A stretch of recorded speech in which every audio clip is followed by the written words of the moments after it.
very warm welcome to yet another book review at the Product Book Club. And today we are crushing 8 out of 52. And yeah, it's surreal that we are almost 8 weeks old, and that's amazing. Um, so if you want to catch up with the previous reviews, then pretty much you can go ahead and look into our channel. Now we have a fancy name, which is Product Book Club, and you will be able to catch up on all the reviews that we have done so far.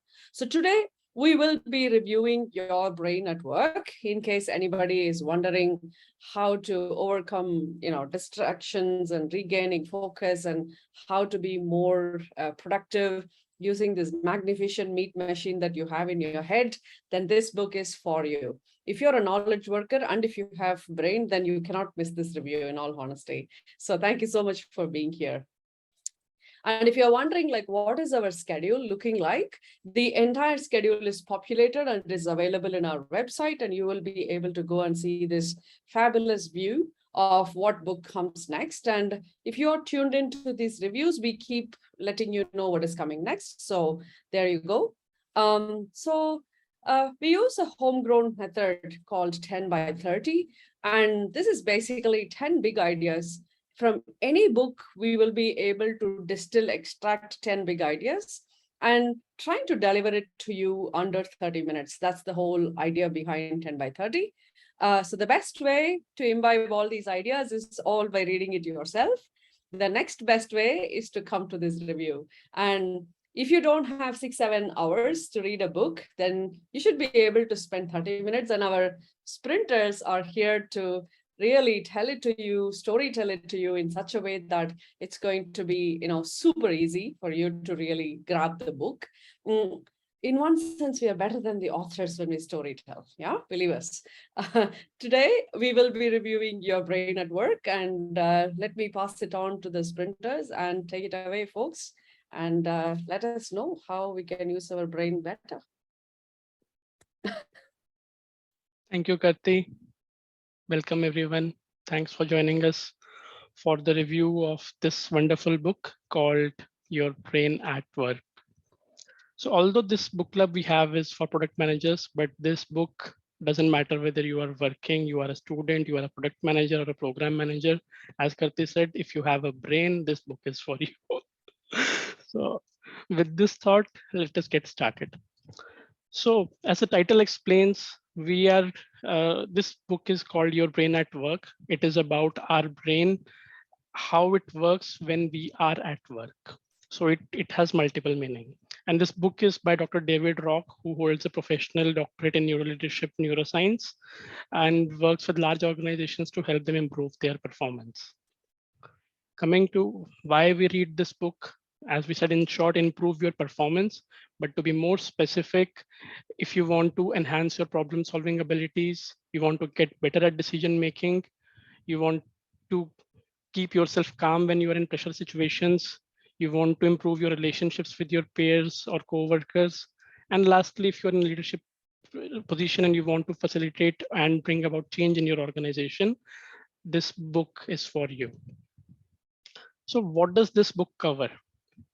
So in short, this book is just nothing but a user manual for our brain. Our brain is a very complex machine, and like with every machine, this book serves as a user manual. It starts with various situations that our brain goes through at work every day. It makes us understand how our brain works in those situations, why it works that way, how we can understand and use those constraints to our advantage, what happens when we don't know about it, how ineffectively we work when we don't understand these things, and finally, when we understand, how we can improve our knowledge. So this is all about what you're going to hear in next 30 minutes. We have our wonderful team here who read this book thoroughly in last 2 weeks and came up with these 10 big ideas. And we hope that by the time we finish, you will be inspired enough to take up this book on your own. Without further ado, I'll start with the first big idea that we have for you. The first thing is, again, very simple, very commonsensical, but we generally ignore it. Understanding and observing how our brain works is very important to improve our performance. It cannot be emphasized more because brain is the most complex machine we have and the most useful machine we have, because using it, we are building everything. So this book goes into details about when we are at work, we are working in different scenarios, which parts of our brain are coming and helping us in those situations, how they are collaborating and coming together in various situations. Not only that, it goes one step ahead. It tells us, if we just understand our brain how it works but don't observe it while it is in use, so then also it doesn't make, we don't derive much benefit. So it is very important to step out and observe your brain in those situations where it is going right, where it is going wrong, and then bring it back to more control. And this practice is actually called mindfulness, the fancy term which we hear about every day. But ultimately, it's about observing your brain and talk and making sure that it is working fine. And this actually helps us understand why we should meditate, because everyone says that meditation is good for mindfulness, but ultimately it helps strengthen our brain, and we are able to observe our brain in those situations. If we don't have that strength, we will just go into the autopilot mode and we won't be able to improve. So this is the first big idea that we have for you from this book. Moving to the second big idea, the conscious thinking is a very limited resource and we have to conserve it at every possible way. Now, why do we say that? Let's see with an example. So many of you might have heard of this example, like we have Steve Jobs or Mark Zuckerberg. We saw in some articles that they use same color t-shirt every day to work. They don't spend their time choosing which color or which clothes they have to choose.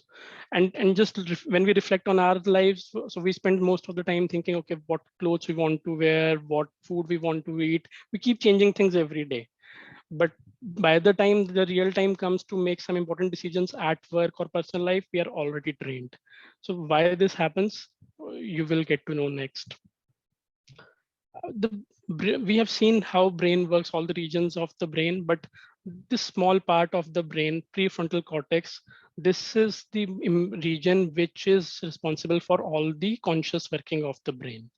Brain itself, like it's very small part of our whole body. It's just 2% mass, but it consumes 20% of the energy. And then inside the brain, this prefrontal cortex is just 4 to 5% of the mass, but still it is using most of the energy for these conscious decisions every day, conscious thinking every day. When we say conscious thinking, making decision is just one part of it. Apart from that, everything you do, you try to understand something new, you try to recall old information in from your memory, you want to learn something and keep it in memory, memorize for long term, or you want to in fact keep your distractions away.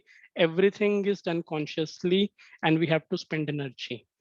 And this big idea tells us why we have to consciously choose the decisions, the actions that we have to do every day. So here are a couple of techniques how we can conserve our energy. First is, like, we have to prioritize the tasks that consume this energy. We should make our to-do lists. We should put the highest priority tasks for the times when our energy is at the highest. Then we have another technique about building routines.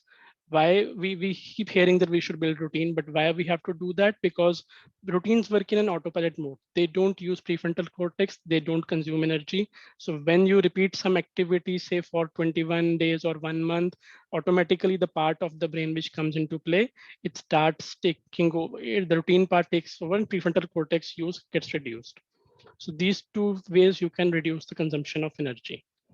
The third big idea that we would like to share with you is again about conscious thinking, but it's about how much information you can hold at a time. So we all think that our brain memory is very large. We have memories right from our childhood till today. We are holding information in our brain. We are able to recall the information at a moment's notice. But try, when you go at a day, when you start your day at work and you have hundreds of tasks to do, and you try to juggle among them, you will find that your brain is going crazy. Why does it happen? Because as per studies, we can hold only one conscious thought at a time with full focus. If we try to increase those number, we will have the performance of our brain, to processing power of our conscious brain will decrease, and we will have to our decision making will suffer basically. So similarly, if we have to take some important decisions, the number of variables should not be more than 2. Uh, so yeah, we can move on. Yeah, so when we see this too much of information or too many quick decisions we have to take, we struggle with these things. Yeah, okay, we can move to the next one. Yeah, next one. Yeah, so in this big idea, we get this very good technique, how we can reduce the amount of information for our conscious brain, but still not get into, still not lose the perspective. So this is a very good practice called chunking. So it's a very simple example. Like if you have to hold your credit card, remember your credit card number or somebody's phone number, if you try to remember the whole number, you can't do it in one go. But if you divide it into smaller parts, like a number of 3 or 4 digits, and then you remember, then it will be very easy to remember. So in this way, when you simplify the information, contextualize the information, and keep it in small buckets, then it becomes very easy to recall and utilize in those kind of situations. Then the next thing, yeah, so this actually explains why you should be stopping multitasking, because when you do multitasking, you are again bringing a lot of information, different types of information to your prefrontal cortex, and it has to juggle among those, and it struggles, as we understood, it struggles with the same. So this idea explains that we should focus on one task at a time and not multitask. So with these 3 big ideas, I'll hand over to my group mate Shubham for the next set of ideas. Thank you, Ashwin. So now you understood the tricks. Now let's add to this one more dimension of this beautiful brain, which is exactly, before telling this, let me give you a problem to you. So what will you do once you receive an interview call from Google? And this is the first interview, like for the first interview call. I'll pause at 10 seconds.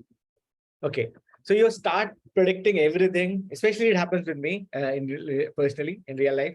So the moment you got a call, you start predicting everything around it. Like your brain is like a prediction machine who captures everything, like thousands of millions of stories, news, some sort of images, everything. And he start predicting the future for you in every sense. It is a positive sense or negative sense. So you maybe like start predicting like and visualizing future, maybe Google is welcoming you, or imagining yourself working in the office, sipping coffee with Sundar Pichai, and even getting retired from the Google on a positive note. And on the other hand, maybe you just imagine you yourself got rejected. And this uncertainty versus like certainty, this is the only certainty is more uncertainty. So you swing between those two emotions and in the prediction and the future, and you somehow this indecisiveness of your swing between the certainty of being selected or got rejected kind of exhaust you, and somehow you lose the context of the current future, like the present. You somehow dwell in the past and the future, but you stuck in the decision queue, which decreases your focus in the right moment. So you need to prepare for the interview. So that's the beauty of our brain, which you tend to focus on present in the present. So that's the trick. And I'll tell you some more. Yeah, this is another idea. But before telling that, let me ask you, what do you think happened to her in this picture? I'll pause for a 10 seconds and wait for your reaction in the chat.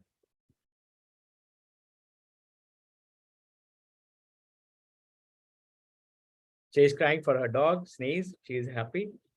Lost someone. Okay. Rejected by Google. Yeah, very good one. She's got selected in Google, but she's crying. Okay. Let me tell you, picture abhi baki hai.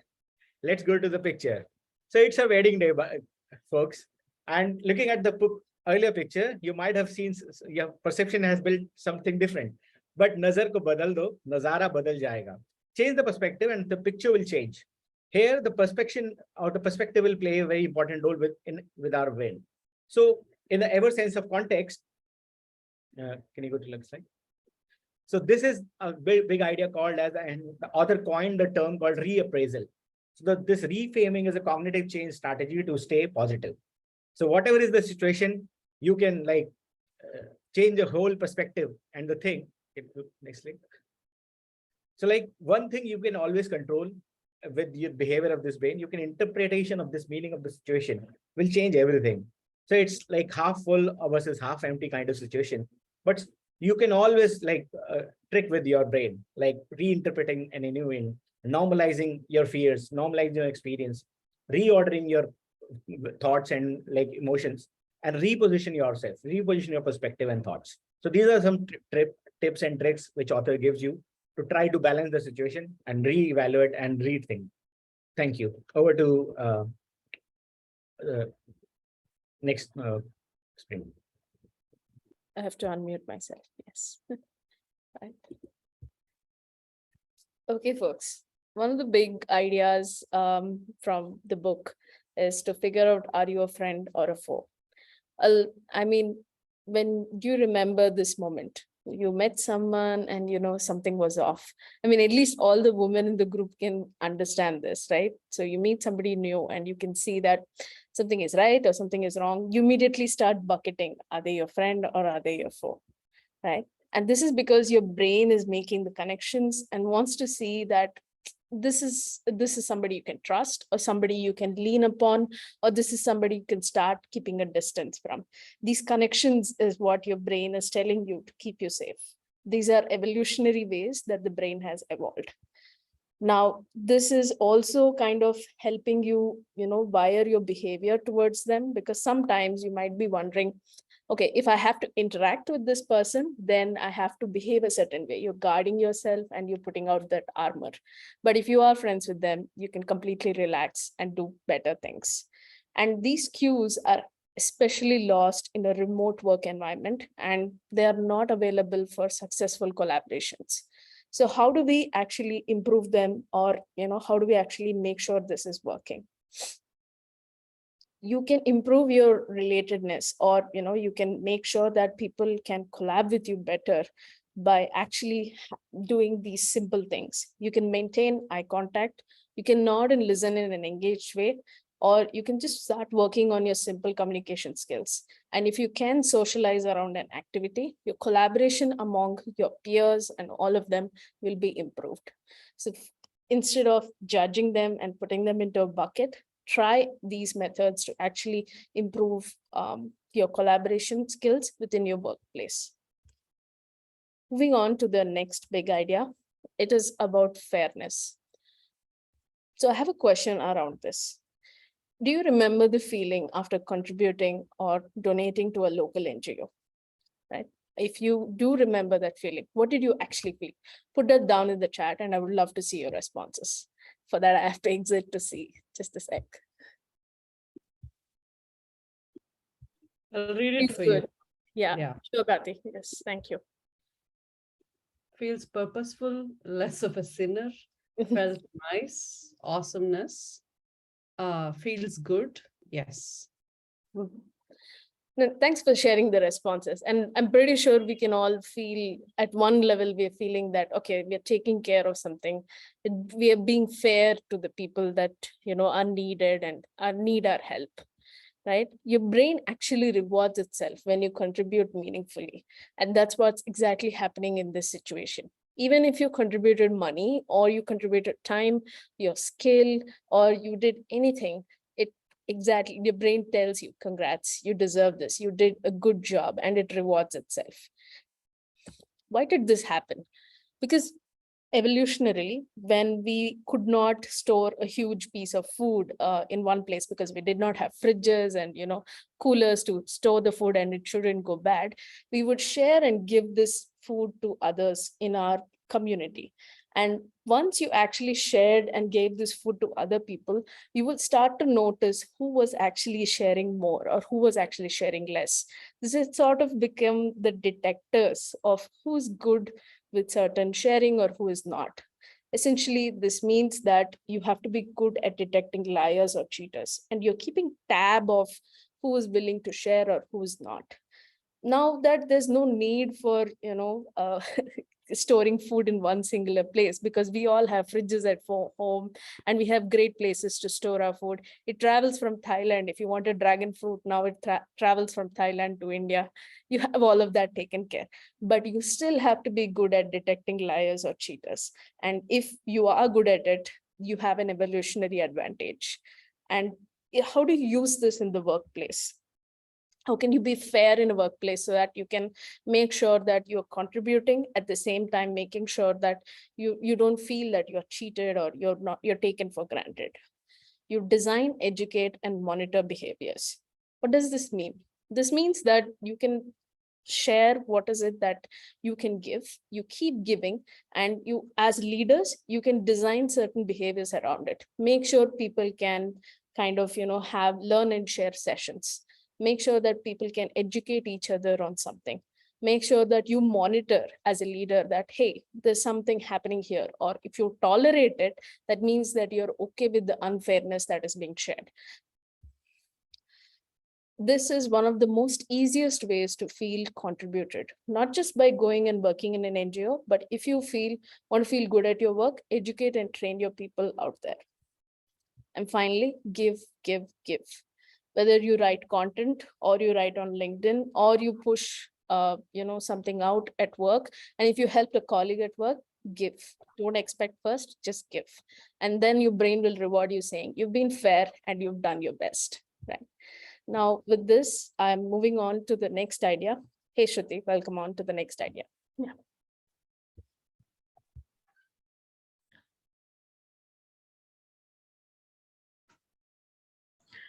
So our brain, as any other organ, it needs the right levels of arousal. Only then does it get activated it gets activated. So let's take an example of a gulab jam. Now, how many of us over here who generally cook make gulab jamun on a daily basis or even a weekly basis? We don't, right? Because making a gulab jamun, it takes something. It takes a lot in terms of the ingredients, in terms of the pressure, in terms of the skills. Only then does a gulab jamun actually, come into fruition. Now, going ahead, most of us just go back. Yeah, most of us try out a lot of yoga poses, but we don't look at the step-by-step approach. All we look at is, we want the perfect body, we want the perfect pose. We look at those things, but we don't realize what it takes to get there. And in yoga, in the yogic science, it is called, the first method is ahimsa. We don't do ahimsa to our bodies. So again, only a perfect amount of pressure will hone the body. So another way to activate our brain is, we always think of a worst case scenario. Now this also comes under the stress. This is a very positive thing. So just look at this picture and think about the worst thing that you imagined while giving an exam. Taking it to another level, we think we'll fail. What will the society talk about us? What will our parents think? And there's no end to overthinking. But you never know. You might as well, outshine your peers, or you might do amazingly well, or you may just do decent. But this always works out in our favor. So going ahead, there were two things that I really wanted to bring upon in this big idea. What do we focus in for the future? Now to the left, we can see that our brain is always divided into left brain and right brain. Left is for logic and right is the creativity. Now, of course, we all need logic, we need the maths, we need the analytics, we need the overthinking. But what about the right brain? What about the creativity, the empathy? This is what makes us human. So look, going to the future, we can still exist without the left brain, but believe me, without the right, we'll not be humans anymore. Another thing, what I wanted to bring in light over here, random connection. So as you all can see, these guys are playing, they may have met for some game. They're random connections, but nothing is ever random, right? What about those loose connections? What about the people you meet in the lift, the people, the parents you tell hi to at your child's school? These are never random. You never know what may work and what may not. So always be, have an open mind. That'll help immensely.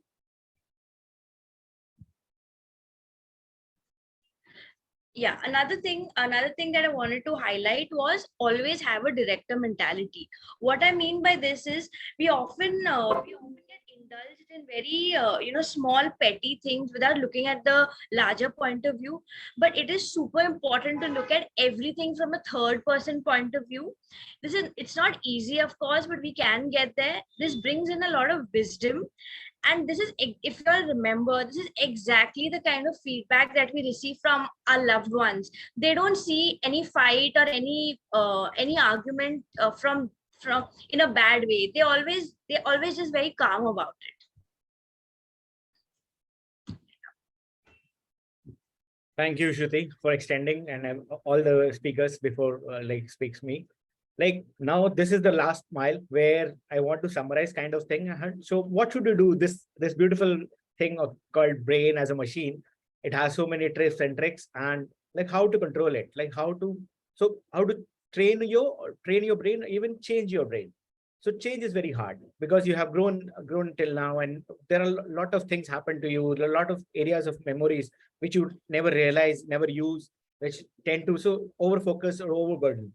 So let's see in this particular idea what is happening. So what is happening here? So I can see this is a next slide. This is an orchestra. People are warming up, and this is exactly our brain maps to it. So like each and every player is like having, somebody is playing violin, somebody's like flute, on the guitar, on the harp. So these are your parts of the memory sectors and neurons, and the fields are working there.